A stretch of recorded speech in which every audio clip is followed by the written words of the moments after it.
तो आज की क्लास है बेटा डाइजेस्टिव सिस्टम की।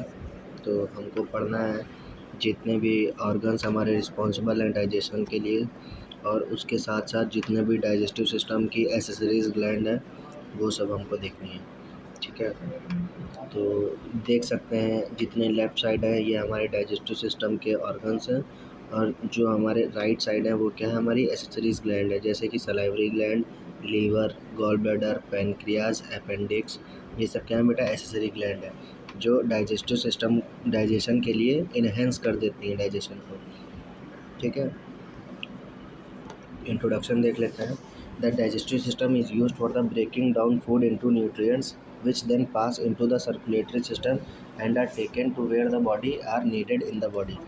ठीक, तो इसका ये मतलब है, डाइजेशन क्या होता है। डाइजेशन एक ऐसी प्रोसेस होती है जो कॉम्प्लेक्स फूड मटेरियल को सिंपल फूड मटेरियल के ब्रेक डाउन कर देती है।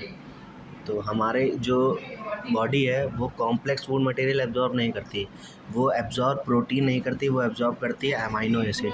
वो कार्बोहाइड्रेट की बजाय ग्लूकोज, फ्रक्टोज, लैक्टोज इन सब को एब्जॉर्ब करती है ना। तो कॉम्प्लेक्स फूड मटेरियल की बजाय सिंपल फूड मटेरियल को एब्जॉर्ब करती है। तो डाइजेशन वही प्रोसेस है जो कॉम्प्लेक्स फूड मटेरियल को सिंपल फूड मटेरियल में ब्रेक डाउन कर देता है। ठीक, क्या फंक्शन होते हैं डाइजेस्टिव सिस्टम के। इंजेस्ट फूड, खाना मतलब जो भी हम खाना मुंह से इंजेस्ट करते हैं उसे इंजेशन कहते हैं। दूसरी क्या प्रोसेस है, break down food into the nutrients molecule, break down करना फूड को इनटू न्यूट्रिएंट्स मॉलिक्यूल। फिर absorb molecule into the blood stream, फिर वही मॉलिक्यूल्स हमको एब्जॉर्ब करने हैं ब्लड में। फिर read the body of indigestible remains, जो भी हमारा इनडाइजेस्टिबल फूड रह गया है उसको एक्सक्रीट आउट करना। ठीक बेटा, there are 4 stages of food processing. जो भी हम खाना खाते हैं वो 4 स्टेजेस से गुजरता है। पहली इंजेशन, टेकिंग इन फूड, खाना खाने के प्रोसेस को इंजेशन कहते हैं। फिर डाइजेशन, फिर उसी फूड को ब्रेक डाउन करना। तीसरा, जो ब्रेक डाउन न्यूट्रिएंट्स मॉलिक्यूल्स हैं उनको एब्जॉर्ब करना। फिर चौथा इजेशन, मतलब रिमूव कर देना जो भी हमारा इनडाइजेस्टिबल फूड रह गया है। ठीक, पहला पार्ट क्या आता है हमारा डाइजेशन का, माउथ। माउथ में भी टिपिकली कौन सा, टीथ। ठीक, टीथ से ही तो हम लोग पहले वो करते हैं। Teeth mechanically break down food into the small pieces. Teeth क्या करता है, जो भी हम खाना खाते हैं, जो भी हम निवाला खाते हैं उसको छोटे छोटे पार्ट में ब्रेक डाउन कर देता है। फिर उसके बाद क्या आती है, हमारी टंग आती है। टंग क्या करती है, सलाइवा के साथ उस फूड को मिक्स कर देती है। तो जो भी हम खाना खाते हैं और जब वो सलाइवा के साथ मिक्स हो जाता है तब हम क्या बन जाता है, वो बोलस बन जाता है। ठीक है बेटा, ठीक। सलाइवा में क्या होता है बेटा, एमाइलेज होता है जो किसके लिए रिस्पॉन्सिबल होता है, स्टार्च के ब्रेक डाउन के लिए। ठीक, फिर जो हमारा बोलस है वो कहाँ जाता है, एपिग्लॉटिस। एपिग्लॉटिस क्या है बेटा, हमारी ओरल कैविटी में 2 पाइप प्रेजेंट है, एक फूड पाइप, एक विंड पाइप। जो एपिग्लॉटिस है वो फ्लैप लाइक स्ट्रक्चर, मतलब एक ढक्कन है जो विंड पाइप के ऊपर ऐसे बंद हो जाता है। जब भी हम खाना खाते हैं तो विंड पाइप के ऊपर वो ढक्कन ऐसे बंद हो जाता है, क्योंकि हमारा खाना गलती से भी ट्रैकिया में ना चला जाए।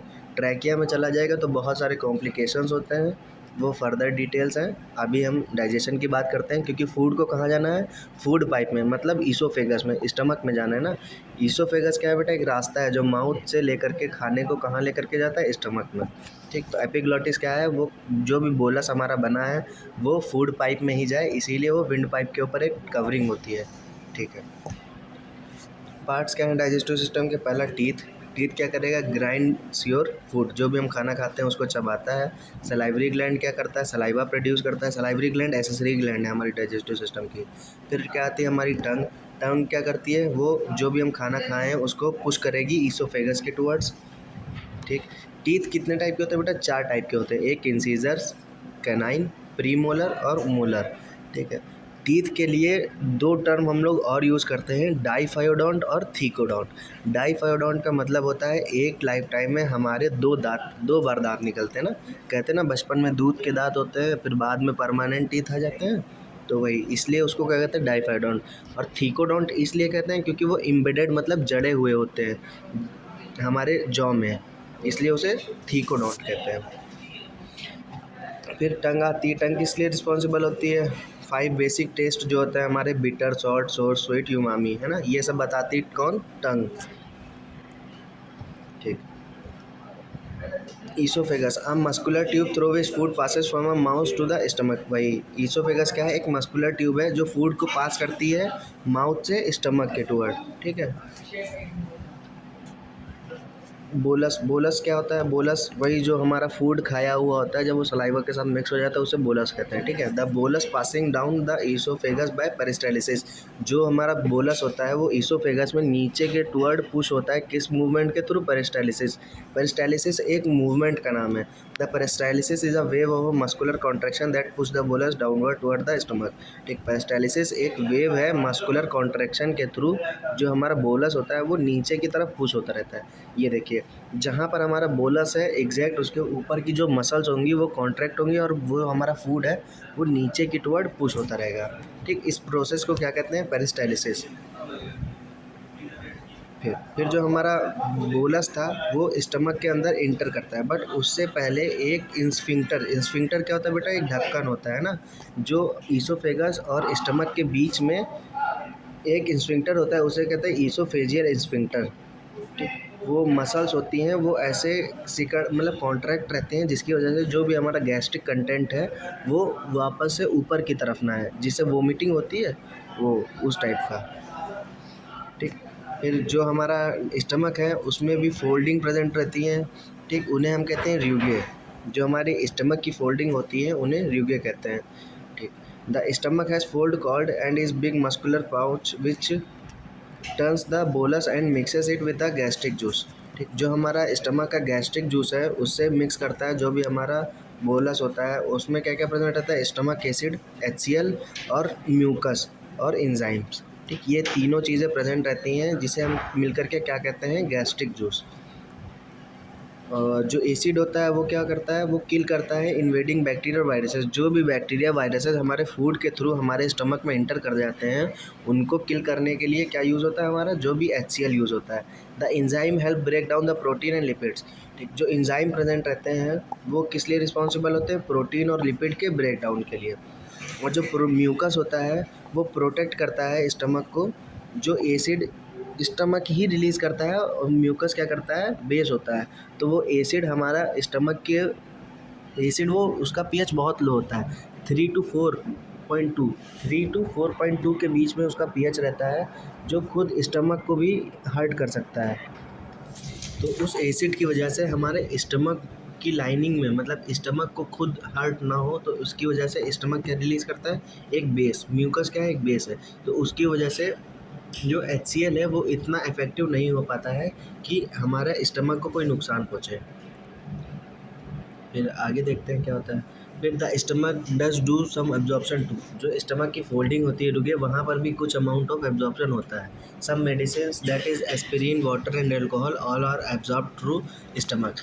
कुछ मेडिसिन जैसे कि एस्पिरिन, वाटर और अल्कोहल सब कहाँ एब्जॉर्ब होता है? हमारा स्टमक में। और जो फिर क्या है? The digested bolus is now called as crime.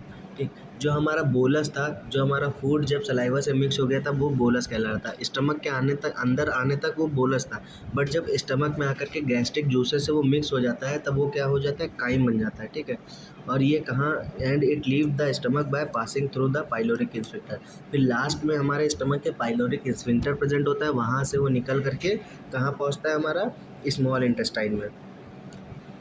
Small intestine में 90% ऑब्जर्प्शन यही होता है, क्योंकि हमारी जो विलाइज होती हैं, फिंगर लाइक प्रोजेक्शन, वो स्मॉल इंटेस्टाइन में प्रेजेंट रहती हैं। ठीक है, the liver and pancreas help the small intestine to maximise absorption. ठीक है, जो लीवर है और पेनक्रियाज है ये भी हमारे स्मॉल इंटेस्टाइन में कुछ पेनक्रियाटिक जूस, और लीवर से क्या आता है? बाइल। बाइल और पेनक्रियाटिक जूस हेल्प करते हैं इन स्मॉल इंटेस्टाइन को कि आप मैक्सिमाइज एब्जॉर्प्शन कर लीजिए। ठीक है, the small intestine is broken down into the 3 part. जो हमारी स्मॉल इंटेस्टाइन है वो 3 पार्ट में डिवाइडेड है। पहली क्या? Duodenum, the tube that run from my stomach to the small intestine. एक ट्यूब जो कहाँ से रन होती है? स्टमक से, और है तो ये स्मॉल इंटेस्टाइन का ही पार्ट। ठीक है, फिर क्या आती है? जेजनम। जेजनम में क्या होता है? मेजर एब्जॉर्प्शन कहाँ प्रेजेंट होता है? हमारा जेजनम में। ये हाईली कॉइल्ड रीजन होता है। Ileum the last portion of a small intestine is called as ileum, ठीक है। That compacts and left over pass to the large intestine, जो कॉम्पैक्ट हो जाती है और कहाँ जाती है, हमारे लार्ज इंटेस्टाइन में जाकर के मिल जाती है, ठीक। बाइल, बाइल क्या करता है, bile produced in the liver but stored in the gall bladder. Bile produce हमारा लीवर में होता है लेकिन स्टोर कहाँ होता है, गॉल ब्लैडर में, जो किसके लिए रिस्पॉन्सिबल होता है, ब्रेक डाउन ऑफ फैट। कैसे, वो अभी आगे पढ़ते हैं। The pancreas secrete a juice to reduce the acidity of a chyme, ठीक। जो हमारा काइम है वो गैस मतलब स्टमक से होकर के आ रहा था ना, और स्टमक में क्या प्रेजेंट था, HCl एसिड। तो वो आगे आकर के अगर हमारे स्मॉल इंटेस्टाइन में ज़्यादा नुकसान ना कर सके, क्योंकि स्टमक के पास तो अपना बचाने के लिए वो म्यूकस सिक्रेट कर सकता था। गॉबलेट सेल्स प्रेजेंट होती हैं स्टमक के पास जो म्यूकस सिक्रेट कर देती हैं, बट स्मॉल इंटेस्टाइन के पास नहीं होती। तो इसलिए स्मॉल इंटेस्टाइन की प्रोटेक्शन के लिए क्या आता है, हमारे पैनक्रियाटिक जूस आते हैं, ठीक है, कि जो एसिड है उसकी वजह से हमारे स्मॉल इंटेस्टाइन को कोई फ़र्क ना पड़े, ठीक। बाइल क्या करता है, bile contain bile acid which are critically for digestion and absorption of fat. एक प्रोसेस होती है इमल्सिफिकेशन की, जो भी हमारे फैट के पार्टिकल्स होते हैं, फैट के मॉलिक्यूल्स होते हैं, उनके ऊपर कवरिंग बना देती है हमारी बाइल और फिर उसको तोड़ देती है। इस प्रोसेस को क्या कहते हैं, इमल्सिफिकेशन। इसी की तरह हमारे फैट का एब्जॉर्प्शन होता है हमारी बॉडी में। फिर क्या आती है, लार्ज इंटेस्टाइन और कोलन। लार्ज इंटेस्टाइन को क्या कहते हैं हम लोग, कोलन कहते हैं, ठीक। जो किस लिए रिस्पॉन्सिबल होता है, वाटर के रीअब्जॉर्प्शन के लिए। जो भी हमारा वाटर स्टमक से बच जाता है एब्जॉर्प्शन में, वाटर हमारा, वाटर, अल्कोहल और एस्पिरिन, कुछ ड्रग्स स्टमक में एब्जॉर्ब हो जाती है, लेकिन उसके बाद भी अगर कुछ अमाउंट ऑफ वाटर रह जाता है, वो कहाँ एब्जॉर्ब होगा, हमारा लार्ज इंटेस्टाइन में, ठीक। और इसी के साथ साथ ये क्या प्रोड्यूस करती हैं, विटामिन के और सम विटामिन भी, ठीक है, जो हेल्पफुल बैक्टीरिया हैं। क्योंकि यहाँ पर एक अपेंडिक्स भी प्रेजेंट रहता है। अपेंडिक्स भी एक पार्ट है लार्ज इंटेस्टाइन का। ये अब एक वेस्टिजियल ऑर्गन है। ये हमारा रिस्पॉन्सिबल था, जो जब पहले के हमारे लोग होते थे वो सिर्फ क्या करते थे, घास फूस खाते थे ना, तो उसमें जो बैक्टीरिया प्रेजेंट होते थे वो डाइजेशन के लिए रिस्पॉन्सिबल होते थे, है ना। लेकिन अब ऐसा नहीं है, अब इतना हम लोग डेली लाइफ चेंज हो गई है तो खान पीन सब बदल गया है, ठीक। All left over waste is compacted and stored at the end of a large intestine called as rectum. Rectum क्या है, लार्ज इंटेस्टाइन का लास्ट पार्ट है। तो जितना भी हमारा अनडाइजेस्टेबल फूड है या वेस्ट फूड है वो वहीं पर स्टोर रहता है, ठीक। और जब when full the anal sphincter loosens and waste pass out of the body, और जब ये भर जाता है जो हमारा एनल स्फिंक्टर है वो लूज़ हो जाएगा और जितना भी वेस्ट मटेरियल है वो पास आउट हो जाता है हमारी बॉडी से, ठीक है। इतनी हमारी डाइजेशन की एनाटॉमी है, बाकी फिजियोलॉजी नेक्स्ट क्लास में।